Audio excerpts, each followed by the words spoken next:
Okay, the future of herbalism. I see herbalism has come a long way from being, depending on where we are in the timeline, thinking about how it was once used by all our people on the planet as indigenous people in more medicine ways. Medicine ways, what I mean by that is indigenous ways, spiritual herbalism. And I think there's a renaissance right now of spiritual herbalism where people want to reconnect with the earth, people want to reconnect with the unseen forces, the mystery of life through plant medicine.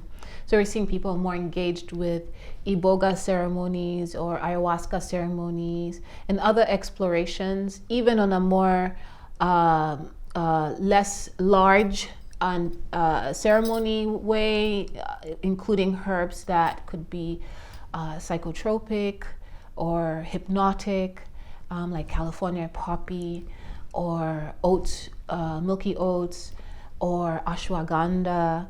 You know, those are some of the plants that we can engage with to readjust the way that we think and to bring more focus. And let's not forget the mushroom world that has a big impact on that. You know, lion's mane, chaga, all these lovely mushrooms that are out there in the planet. So the future of herbalism is in our self-discovery and in our alignment with the earth. And that is my hope, because there's also almost another way that's happening right now where, you know, people are beginning, a wave of people beginning to waken up to the planet and to see how lots of destruction has happened for so many centuries. The future of herbalism is every corner of a city should have an apothecary. You know, apothecary, high functioning, with people who can come in and say, hey, I have, you know, this and that ailment, and what can you do for me? And of course, this would be the specialty of a clinical herbalist who would custom make a formula for that individual, maybe after, of course, a couple of questions and an assessment session. So the future of herbalism is in reformation of healthcare. The future of herbalism is mainstream. It's coming into policy, health policy, politics, you know, bringing in more acts to defend and to enable access for all people to access the magic of plant medicine through our own mainstream systems of governance. So the future of herbalism is part of our society's makeup, and it's not disproved. It's instead integrated with conventional medicine.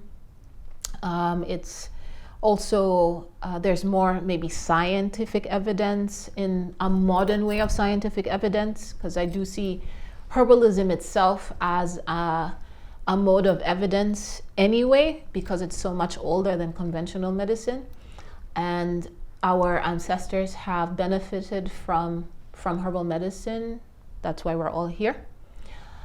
So the future of herbalism is, you know, acknowledging the fact that herbalism is in itself just as valid as conventional medicine, and able to have a seat, a place to develop more and more in our society through our policies and our governance. The future of herbalism is also, you know, integrating herbal medicine within our healthcare structures. So, you know, I see herbalism in hospitals. I see apothecaries as well as pharmacies in hospitals. There are so many ways that and options that are much more preventative or less invasive that herbal medicine can offer versus pharmaceutical medication. And let's just speak about the areas of sleep. Okay, So, maybe in the pharmaceutical arena, there may be Xanax or some Ambien or some other medication that could be used to help with sleep, but the side effects are far more destructive to the human body and the physique than herbal medicine, when we could use some very, very simple plant medicines, just like passion flower and skullcap. And I've mentioned oat straw or milky oats, holy basil. There's so many plants in our apothecary or in our pharmacy, that we can grow and effortlessly growing, that we can harvest and provide to the public. So I do see that synergy between plant medicine and conventional medicine in a hospital setting could be a very useful mode of taking care and integrative care of our society. So the future of herbal medicine is also very good education.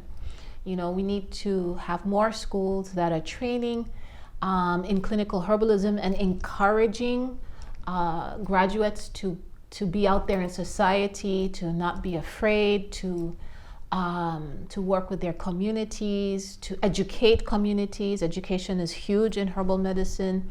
There's a lot of dismantling of the false narratives around plant medicine and healing arts. So those need to be spread, and